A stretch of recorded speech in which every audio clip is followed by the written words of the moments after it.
A Senhora de Avalon, capítulo 10.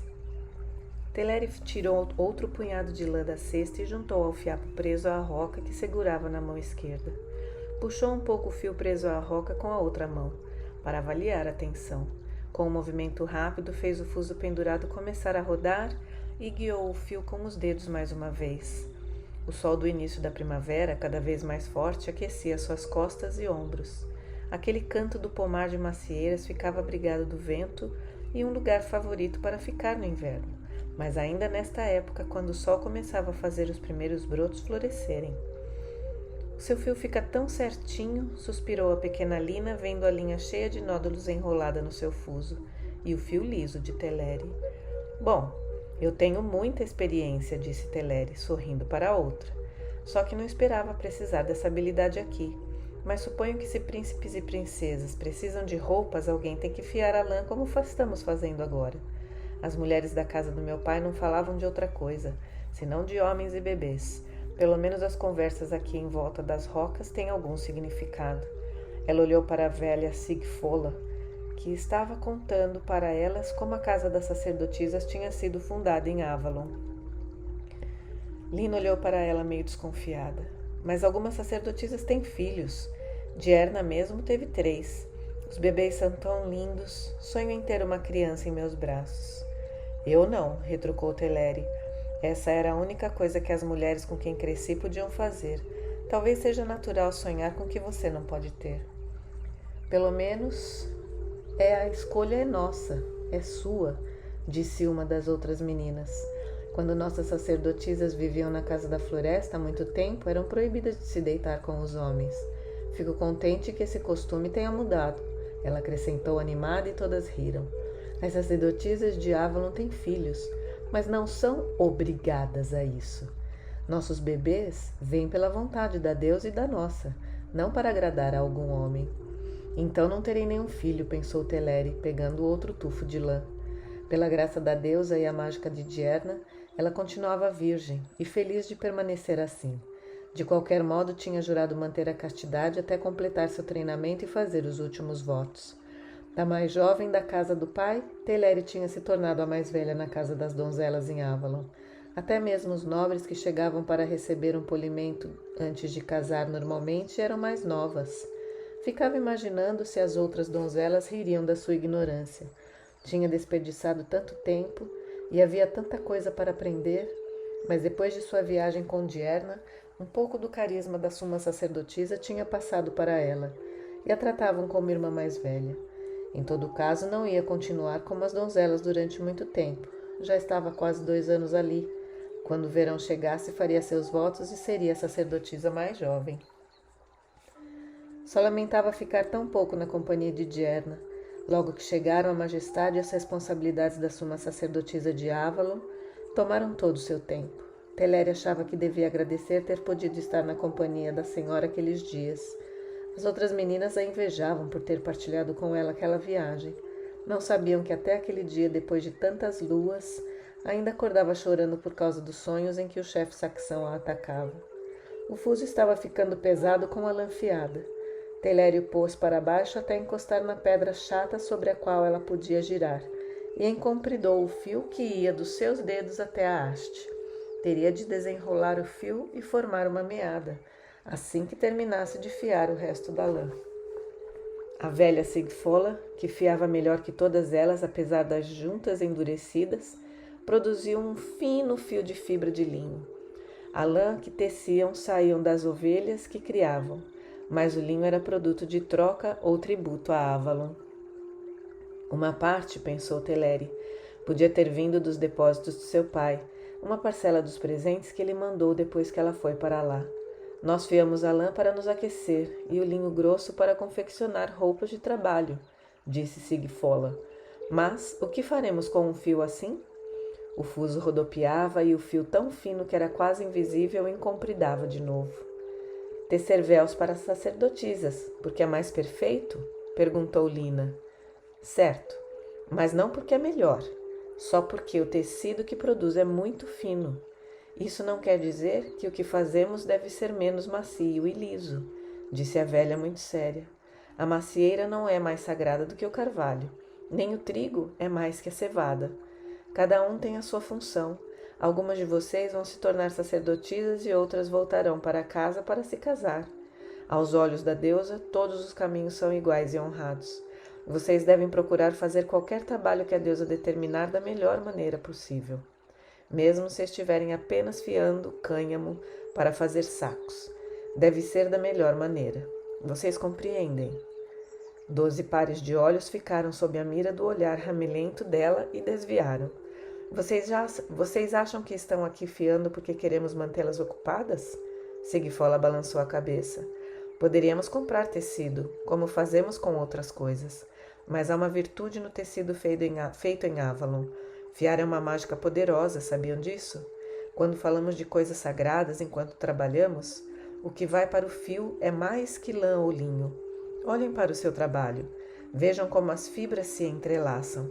Sozinhas, não passam de fiapos levados pelo vento, mas juntas ganham força e ficam ainda mais fortes se vocês cantarem enquanto fiam, se murmurarem um encantamento para cada fio. Sábia, qual é o encantamento que você canta para o linho que tecerá o véu da Senhora de Avalon? Perguntou Teleri. Nesse fio está tudo o que conversamos, respondeu Sigfola. Ciclos e estações, girando e girando como a espiral formada pelo fuso.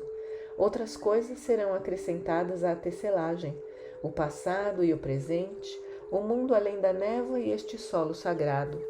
Urdidura e trama entretecendo uma nova densidade. E o tingimento? Perguntou Lina. Sigfola sorriu. Esse é o amor da deusa, que permeia e colore tudo o que fazemos. Que ela nos mantenha seguras aqui, sussurrou Lina. E é o que tem feito, disse a velha mulher. Durante a maior parte da minha vida, a Britânia tem estado em paz, dentro de um império unificado, e temos prosperado. Os mercados estão cheios, mas as pessoas não têm dinheiro suficiente para comprar, objetou Teleri. Você pode não ver isso, vivendo aqui, mas eu passei tantos anos ouvindo os que iam pedir na casa de meu pai, que não pude deixar de perceber o que estava acontecendo. As coisas que importamos de outros lugares do império ficam cada vez mais caras, e o nosso povo reclama salários maiores para poder comprá-las. E então eles têm de aumentar seus preços também.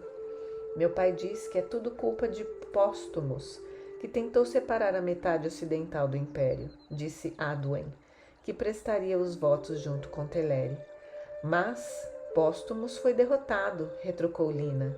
Pode ser, mas parece que a reunificação do império não ajudou muito. Os preços continuam subindo e os nossos rapazes são levados embora para lutar do outro lado do mundo. Só que ninguém é enviado para defender nossa costa, disse Teleri inflamada. Isso é verdade, as outras disseram em coro. Os piratas estão ficando cada vez mais ousados. Sigfola pegou mais um punhado de fibras de linho e fez o seu fuso rodar outra vez. O mundo gira como este fuso. Só podemos ter certeza de que o bem virá depois do mal, e vice-versa. Sem mudanças, nada de novo poderia crescer. Quando os antigos padrões se repetem, é sempre com um formato novo. O rosto da senhora muda, mas o seu poder permanece. O rei que deu sua vida à terra renasce para renovar o sacrifício. Às vezes eu também fico com medo, mas já passei por muitos invernos para não acreditar que a primavera chegará sempre. Ela levantou o rosto para o sol e Teleri viu que se cobria de luz. Ficar ali sentada, fiando com as outras mulheres, não era a vida de liberdade que tinha imaginado quando implorou ao pai para deixá-la ir para Avalon. Será que desejarei sempre uma felicidade que está fora do meu alcance? Ela pensou. Ou aprenderei com o tempo a viver satisfeita dentro da névoa que nos cerca? À medida que a estação ia avançando, os dias ficavam mais quentes. A grama crescia grossa e verde nos campos alagados enquanto os brejos secavam. No mundo além de Avalon, as estradas também secavam e mercadores e viajantes começavam a se movimentar, carregados de produtos e notícias. Naquela primavera parecia que havia mais dessas últimas, pois o tempo melhor sinalizava também o começo da época de transportes marítimos, e com os navios mercantes, os piratas que os atacavam também partiam para o mar. Dierna não saía de Avalon. mas as notícias chegavam até ela. Mensagens de mulheres que tinham sido treinadas na Ilha Sagrada ou de outras que tinham sido ajudadas por ela, de druidas errantes, de uma rede de informantes por toda a Britânia. As comunicações da sacerdotisa não eram tão rápidas quanto as do imperador, mas eram bem mais variadas e as conclusões bem diferentes. Quando a lua estava quase cheia, logo antes do solstício de verão, a suma sacerdotisa se retirou para o claustro da ilha de Briga para meditar. Ficou lá 3 dias sem comer, bebendo apenas água tirada do poço sagrado. Toda a informação que tinha acumulado precisava ser compreendida e analisada, e depois, talvez, a senhora explicaria o que devia ser feito. O primeiro dia era sempre o mais difícil. Ela ficava pensando nas tarefas e nas pessoas que tinha deixado para trás. A velha Sigfola sabia administrar Avalon melhor do que ela. E Ildeg, que era apenas um pouco mais velha que a sacerdotisa, era o bastante confiável para manter as jovens da casa da donzela na linha. Diarna deixara as duas encarregadas de tudo muitas vezes quando saía de Avalon. A sacerdotisa compreendia o que estava fazendo, mas e quanto às suas filhas? Como podia explicar que não deviam procurá-la, mesmo sabendo que ela não estava muito longe? Os rostos delas povoaram suas visões. A primeira esguia e morena, que chamavam de menina fada, e as gêmeas espertas de cabelo vermelho. Ela sentia falta de tê-las nos braços. Tentava se convencer de que as meninas nasceram para servir a Avalon igual a ela, e que não era cedo demais para aprenderem o preço que tinham de pagar. A primeira filha, cujo pai tinha sido um sacerdote druida durante os rituais, já tinha ido embora, adotada por uma família com o sangue de Avalon, que construiu sua casa com as pedras do antigo santuário druida de Mona. As gêmeas, filhas de um chefe de tribo que perdira a sua ajuda para recuperar seus campos secos, deviam ir logo. Seu coração doía muito por elas, mas pelo menos tinham a companhia uma da outra. Diarna balançou a cabeça, reconhecendo que aqueles pensamentos eram uma distração inútil que a mente sempre tentava utilizar para fugir do dever.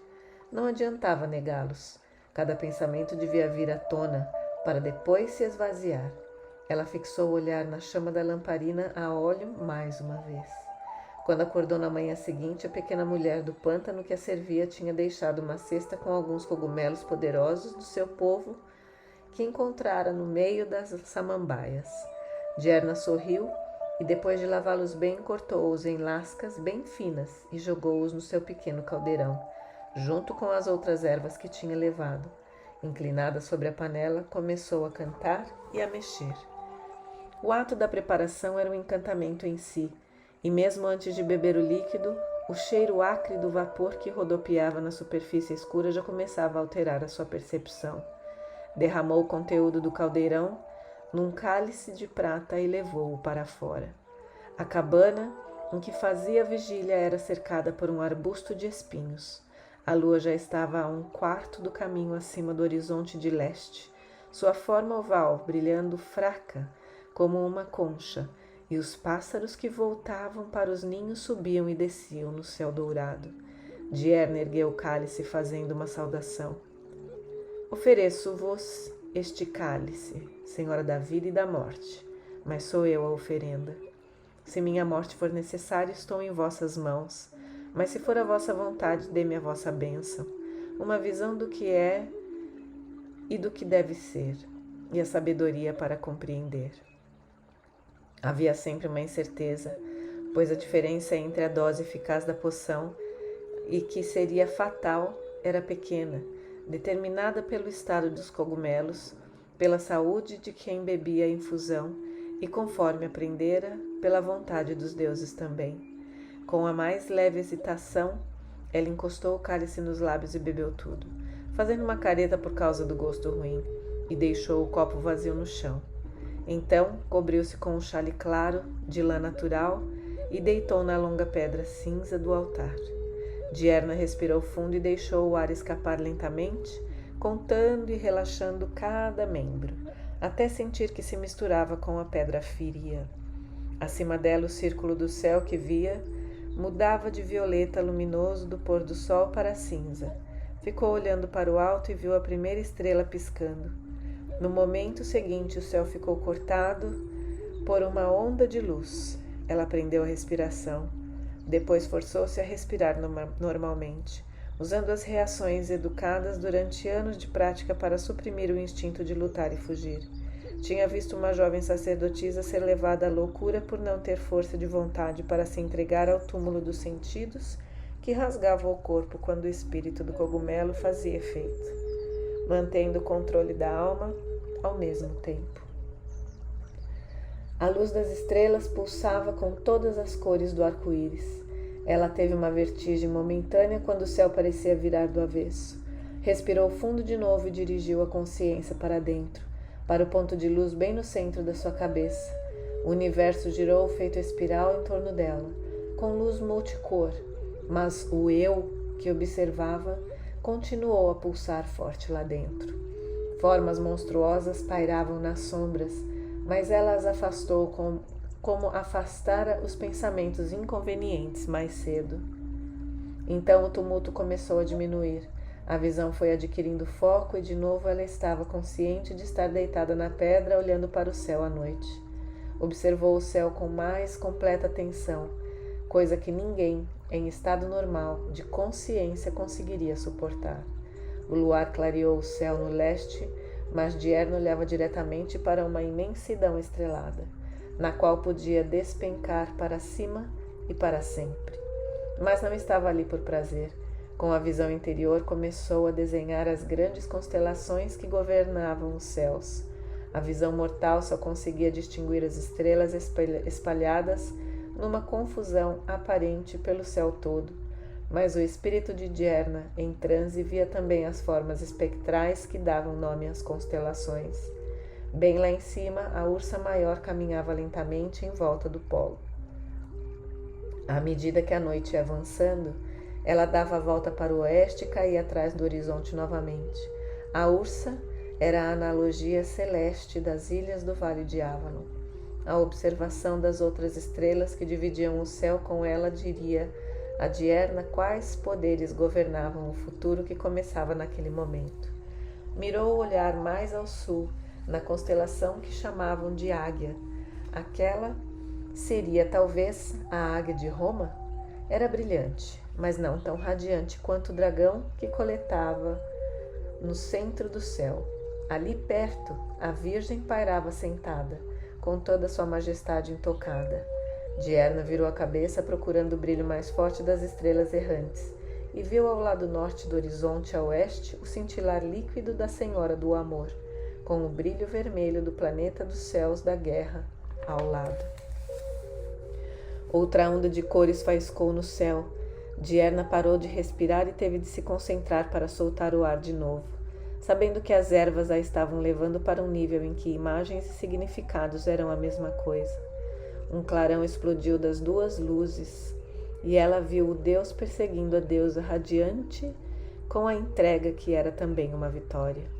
O segredo é o amor, ela pensou. O amor será a magia que trará o guerreiro para a nossa causa. Movendo o olhar para o sul ao longo do horizonte, ela encontrou o planeta do Rei Celeste. Mas a soberania fica no sul. Ela piscou e sua visão ficou repleta de imagens de colunas de mármore, pórticos dourados, procissões e gente. Mais gente do que jamais vira reunida em uma só vez. Seria Roma? Ampliou a visão. Viu as águias douradas liderando as legiões na direção de um templo branco, onde uma pequena figura vestida de roxo esperava para recebê-las. Era magnífico, mas estranho. Como é que um povo como aquele podia se importar com os problemas da Britânia, lá longe, no fim do império? Deixe que a águia cuide dos seus. É o dragão que temos que invocar para guiar seu povo, como já fez antes. E enquanto ela pensava nisso, o dragão estrelado se transformou numa serpente arco-íris que deslizou para o norte através do céu. Aquele esplendor opalescente era avassalador, e Dierna foi tragada, apesar de toda a disciplina, para uma tempestade de visões que não conseguia fazer parar nem controlar. As cores se transformaram em nuvens, deslizando sobre um mar tempestuoso. O vento uivava de forma que a audição ficou comprometida, assim como a visão. As correntes de força que guiavam seu espírito quando viajava sobre a terra se perderam naquela confusão de energias. Precisou empregar toda a sua força para dominar o terror das profundezas, para se obrigar a parar de lutar contra a tempestade e procurar os ritmos que existiam sob suas harmoniosas dissonantes. Na superfície do mar, os navios jogavam ainda mais vulneráveis à fúria dos elementos do que ela, pois eram feitos de tábuas de madeira e cordas de cânhamo e conduzidos por criaturas de carne e osso. Seu espírito voou numa lufada de vento para a maior de todos, onde viu homens remando. Jogados de um lado para o outro, não sabiam onde encontrar uma enseada que os abrigasse. No meio da tripulação, um único homem estava de pé, ereto, com as pernas afastadas, balançando junto com o convés, que corcoveava e jogava. Tinha altura média, cabeça redonda e peito largo, e seu cabelo louro estava grudado na cabeça por causa da chuva. Mas, como os outros, ele espiava ansiosamente por cima das ondas. Diurna fez o seu espírito subir, estendendo os sentidos espirituais para a tempestade. Viu penhascos mergulhando no mar, e lá embaixo as ondas espumavam no meio de pedras pontiagudas, mas depois disso havia águas calmas. Através de cortinas de chuva, ela viu a curva clara de uma praia e o brilho de luzes na costa. Levada no início apenas pela compaixão, procurou o comandante, mas quando se aproximou sentiu a força nele e um espírito que jamais se deixaria abater. Será que era o líder que ela procurava? Diurna começou a sugar a energia pura da tempestade, criando uma forma espiritual que até olhos mortais poderiam ver. Coberta de branco, o espírito caminhou sobre o mar. Um dos marinheiros gritou. Num segundo, todos olhavam naquela direção.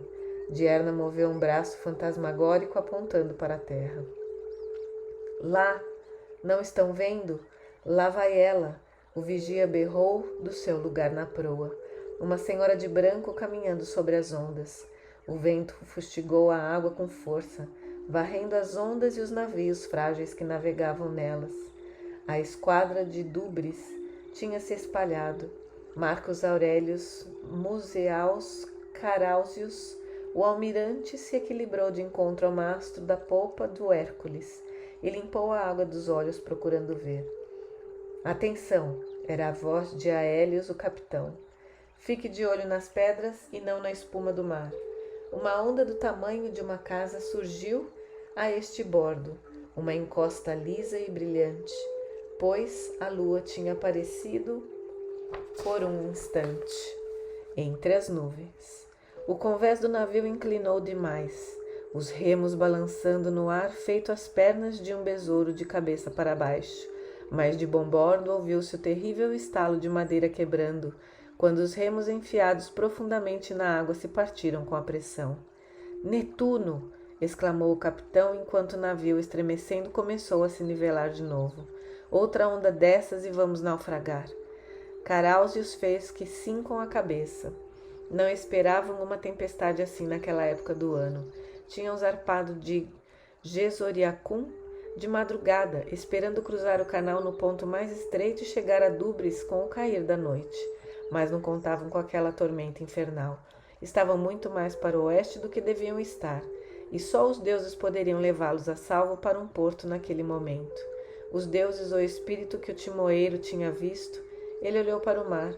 Seria aquilo uma figura de branco ou um brilho de luar nas ondas? Senhor, uma figura escura cambaleava pelo passadiço e Carausius reconheceu o exortador, pois ainda segurava o martelo que usava para bater o ritmo. Temos 6 remos quebrados e 2 homens com os braços fraturados que não podem mais remar. Os marinheiros estavam cochichando e o pânico tornavam suas vozes mais agudas enquanto a água varria os bancos. Os deuses nos abandonaram. Não, eles enviaram uma guia. Silêncio! A voz de Carausius interrompeu a falação. Ele olhou para o capitão. O comando da esquerda era dele. se algum de seus navios se salvasse, mas o Hércules pertencia a Hélios. Capitão, disse ele em voz baixa, os remos não servem para nada neste mar, mas vamos precisar de uma força equilibrada quando acalmar. Os olhos de Aélios brilharam quando ele afinal compreendeu. Diga ao mestre para mudar os homens dos bancos de este bordo para equilibrar os lados, e recolham os remos. Caráusios observou o mar de novo, e viu então por um breve instante o que o oficial da proa tinha visto, a forma de uma mulher vestida de branco. Ela parecia angustiada, e com certeza não era por si mesma, pois seus pés mal tocavam as ondas. Numa tentativa desesperada, os olhos dela encontraram os dele, e ela apontou para o oeste. Então uma onda cresceu, parecendo que ia estourar em cima dela, e a imagem desapareceu. O almirante apertou os olhos. Se aquilo não era alguma ilusão provocada pelo luar, tinha visto um espírito, mas estava convencido de que não era maligno. Sempre existia uma hora, ele pensou, em que um homem tinha de apostar tudo numa única jogada. Diga ao seu timoeiro para seguir para bom bordo, até ficar com o vento de popa. Vamos bater nos baixios se fizermos isso, disse o capitão. Pode ser, mas eu acho que desviamos muito para o oeste para correr esse perigo. Mesmo assim é melhor encalhar do que virar, e certamente vamos embocar se outro vagalhão daqueles nos atingir. Caráusios tinha crescido no meio dos bancos de lama na foz do Reno. Os baixios da Bélgica pareciam amigáveis, se comparados àquele mar enlouquecido. O barco continuava a pular embaixo dele, mas a mudança de rota gerou uma certa previsibilidade no movimento. As ondas empurradas pelo vento carregavam o navio para a frente. Cada vez que a proa embicava, ele ficava pensando se seria daquela vez que iam afundar. Mas antes de entrar na água, a onda seguinte levantava a embarcação novamente, e a água caía da figura de proa e do carneiro de bronze que ficava embaixo dela como cachoeira. Vire um pouco mais para bom bordo, ele disse para o timoeiro. Só os deuses sabiam onde eles estavam, mas a visão rápida da lua fez com que se orientasse quanto aos seus pontos cardeais. E se a aparição não estivesse mentindo, encontrariam um lugar seguro em algum ponto da costa bretã. O navio passou a jogar menos, cortando as ondas, mas, de vez em quando, uma onda descarregada chegava ao lado e estourava no costado. A metade dos marinheiros já estava tirando águas com baldes. O navio ia precisar da força do nome para sobreviver até o alvorecer. Embora pudesse parecer estranho, Caráusios não estava mais com medo. Quando era criança, uma velha sábia do seu povo do delta do Reno jogou os gravetos para ele e disse que seu destino era a grandiosidade. Servir como almirante da esquadra parecia uma conquista para um rapaz dos Menápios, uma das menores tribos germânicas. Mas se aquela visão os levasse para um lugar seguro, as implicações não poderiam ser refutadas. Homens que não tinham berço melhor do que ele se igualaram aos de sangue azul, mas nunca através de um comando no mar. O almirante ficou olhando para as ondas. — Quem é você? O que quer de mim? Gritou seu espírito. Mas a senhora de branco tinha desaparecido. Ele viu apenas a crista das ondas diminuindo, afinal, quando a tempestade passou. Diarna recuperou a consciência plena um pouco antes da aurora. A lua tinha sumido no horizonte e as nuvens pesadas chegavam de sudeste, apagando as estrelas. A tempestade. Então não tinha sonhado. A tempestade era real e estava vindo ameaçar a terra. Um vento úmido soprou seu cabelo e os músculos enrijecidos pela imobilidade reclamaram. Diarna estremeceu e se sentiu muito sozinha.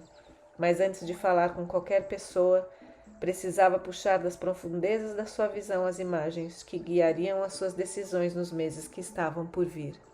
Lembrava claramente dos movimentos das estrelas, mas, da visão afinal, sobravam apenas fragmentos. Havia um navio jogando no mar açoitado pelo vento, e havia um homem. Ela virou de frente para a tempestade que se aproximava e ergueu os braços. — Deusa, cuide dele, seja ele quem for, sussurrou.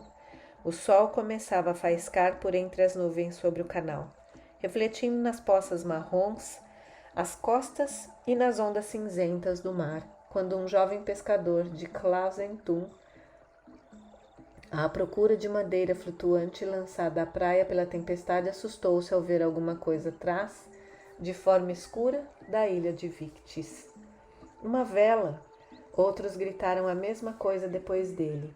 Um grupo se reuniu, apontando para além das ondas, onde uma vela quadrada, manchada de sal, ia ficando cada vez maior. Até na costa eles tinham sentido a força do vento da noite anterior. Como é que um navio conseguiu resistir àquele mar? Um liburniano, disse um, vendo os dois homens sentados. Com o almirante a bordo, exclamou outro quando avistou um pendão pendurado no mastro. Pelas tetas de Afitrite, aquele é o Hércules, berrou um comerciante, um homem grande que jamais deixava os outros esquecerem que fora da marinha durante 20 anos. Eu servi de timoeiro nesse navio nas 2 últimas temporadas em Dubris, antes do meu alistamento terminar. É Carausius que deve estar a bordo. Aquele que derrotou os 2 navios piratas um mês atrás? Aquele que se preocupa tanto em manter as moedas nos nossos bolsos quanto em forrar os dele. Ofereço um carneiro para o Deus que o salvou, disse o comerciante. Se o perdêssemos, ele faria uma falta enorme. Lentamente, o navio liburniano foi se aproximando e começou a fazer a curva em torno de Victis, dirigindo-se para o cais de Clausentum. Comerciantes e pescadores seguiram em bando pela praia, e o povo da aldeia, que despertara com os gritos, foi atrás deles. O Hércules ficou no cais durante quase uma semana, enquanto um grande número de carpinteiros consertava as avarias. Clausentum era um porto isolado, mas se os reparos não estavam à altura dos padrões da frota, seus artesãos conheciam bem o seu ofício. Carausius tirou vantagem da oportunidade para conversar com os magistrados e os comerciantes que estavam no porto naqueles dias, para tentar descobrir um padrão nos ataques dos piratas, mas muitos notaram que quando a sua presença não era necessária em algum lugar, ele passava muito tempo caminhando sozinho pela praia, e ninguém ousava perguntar por que parecia tão preocupado. Logo antes do solstício de verão, Carausius zarpou com o Hércules recém-consertado, rumando novamente para Gesoriacum. Dessa vez o mar estava liso como espelho. Em Avalon, os rituais do solstício de verão eram muito antigos. Esses costumes já eram velhos quando os druidas chegaram naquela terra pela primeira vez. No sopé do Thor, o gado mugia, sentindo o cheiro do fogo que os druidas acendiam para as bênçãos. Teleri ficava contente em ter sido designada para cantar com as outras donzelas em torno da outra fogueira, a chama sagrada que ardia no topo da colina. Ela alisou o vestido branco, admirando a graça com que Diurna jogava um incenso nas chamas. Tudo que a suma sacerdotisa fazia era com tanta certeza, talvez a palavra mais apropriada fosse autoridade, que derivava, ela achava, de uma vida inteira de prática.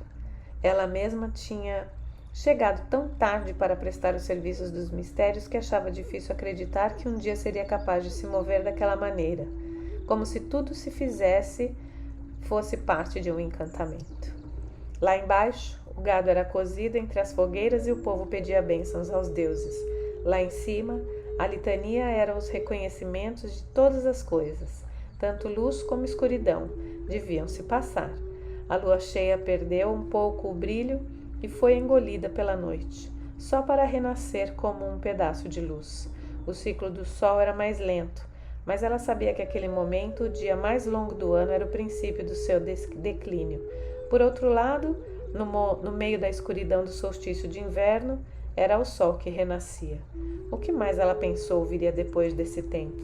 O império dos romanos cobria metade da terra. Tinha sido ameaçado muitas vezes, e as águias sempre revidavam com um poder cada vez maior. Haveria um momento em que Roma atingiria o ápice do seu poder e começaria a decair? E seu povo reconheceria esse momento quando chegasse? Diurna afastou-se do fogo, fazendo uma mesura para Seridachos, o druida mais velho e o arquidruida da Britânia, para começar o ritual. Era meio-dia, do dia mais longo, quando o poder da luz estava no máximo, e era certo e apropriado que os sacerdotes liderassem aquela cerimônia. Quando a escuridão viesse, as sacerdotisas assumiriam o ritual próprio. O velho mexeu os braços, fazendo balançar as mangas largas do manto. O que existia no princípio?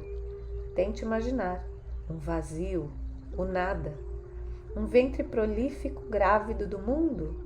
Se você puder imaginar, já existia potencialmente, no entanto, e era diferente de tudo que você imagina, pois era a força, era o vazio, era o que era e o que não era, uma unidade eterna e imutável. Ele parou de falar e Teleri fechou os olhos, balançando o corpo diante da ideia daquela imensidão. O druida falou novamente e sua voz tinha um tom de encantamento. Mas chegou o momento da diferenciação. Uma vibração pulsou na imobilidade. O sopro da respiração num brado silencioso, e o que estava contido explodiu. Escuridão divina e luz celestial, tempo e espaço surgindo pujantes. Senhor e senhora, par sagrado, irmãs, irmãos, digam seus nomes. Nós o chamamos de Lugos, gritaram os druidas. Senhor da luz. Atrás deles, os mais jovens começaram a cantarolar de boca fechada. Nós a chamamos Rigantona, grande rainha, responderam as sacerdotisas do outro lado do círculo. Teleri soltou a voz para acompanhá-las, com uma nota que era 1/3 mais alta do que o canto dos druidas. Disseram mais nomes. Teleri os ouvia como explosões de inspiração, que atordoavam os sentidos. Sentiu o poder crescendo em volta dos sacerdotes do outro lado da pedra do altar, e a resposta de energia que se acumulava entre as sacerdotisas. Dierna chegou para a frente outra vez, erguendo as mãos. Teleri sentiu as palavras que ela disse ressoarem na própria garganta e soube que a suma sacerdotisa falava para todos. Eu sou o mar do espaço e da noite original.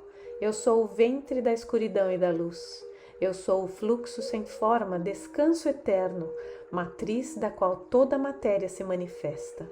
Eu sou a mãe cósmica, a grande profundeza, de onde a vida emerge e para onde retorna para dormir.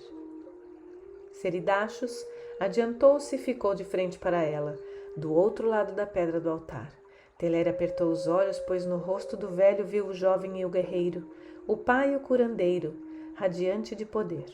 Quando ele respondeu às sacerdotisas, ela ouviu uma multidão de vozes ressoando com a dele. Eu sou o vento do tempo, dia eterno. Eu sou o cajado da vida, eu sou o caminho. Eu sou o verbo do poder, a fagulha original, ato de ignição e movimento de seu arco. Eu sou o Pai cósmico, cetro diante, fonte de energia, a semente de Deus. Dierna estendeu o braço por cima do fogo aceso em cima da pedra do altar. Do meu ventre, pela minha vontade, disse o druida, estendendo o braço também em forma que as mãos dos dois quase se tocavam. Teleri viu um brilho no ar e no espaço entre as palmas das mãos deles. A luz da vida aparece. Sacerdote e sacerdotisa disseram em uníssono, e os gravetos entrelaçados explodiram em chamas de repente. Assim queima o fogo sagrado, exclamou o druida. É hora do triunfo da luz. Neste momento reivindicamos o seu poder. Através da união de nossas forças, manteremos esse fogo aceso durante as horas mais escuras, e assim seremos vitoriosos. Este fogo será um farol, a luz que será vista em todas as terras, disse Dierna. Que a luz nos traga um defensor, para manter a Britânia em paz e segura. Ela tirou um tição aceso do fogo. Assim seja, respondeu o sacerdote. Ele também pegou um graveto incandescente e segurou-o para o alto. Um por um, os druidas e as sacerdotisas pegaram gravetos da fogueira, formando uma fileira dos dois lados até o fogo central ficar rodeado por um círculo de chamas, como se o sol que brilhava glorioso lá em cima tivesse enviado seus raios para inflamar os que estavam lá embaixo. Teleri olhou para cima e cobriu os olhos para protegê-los do brilho do céu. Depois esfregou-os, pois um ponto negro se movia no azul. Outros viram também e apontaram. Depois ficaram quietos, maravilhados, pois perceberam que era uma águia, batendo as asas com firmeza, vinda do sul e do mar. Ela foi chegando cada vez mais perto, até poder ser vista claramente, como se fosse atraída pelas chamas. Estava bem em cima deles. A águia mergulhou, deu 3 voltas sobre o altar e depois subiu outra vez, rodopiando para o céu, até se misturar com a luz. Cega pelo brilho intenso, Teleri fechou os olhos, mas dentro das pálpebras a imagem do grande pássaro continuava a dançar diante do brilho do sol. A águia voava livre, porque sentia que o pássaro tinha escapado da compulsão do fogo para cair no calor do sol. Devia ser uma imaginação que gerava esses pensamentos, raciocinou ela, seguindo as outras donzelas que começavam a descer do alto do Thor. Pois, se a liberdade da águia selvagem nas alturas era uma ilusão, o que seria verdadeiramente livre então? Por um momento, uma lembrança anterior à vida presente fez menção de um paradoxo da liberdade que podia existir apenas como parte de um desígnio maior.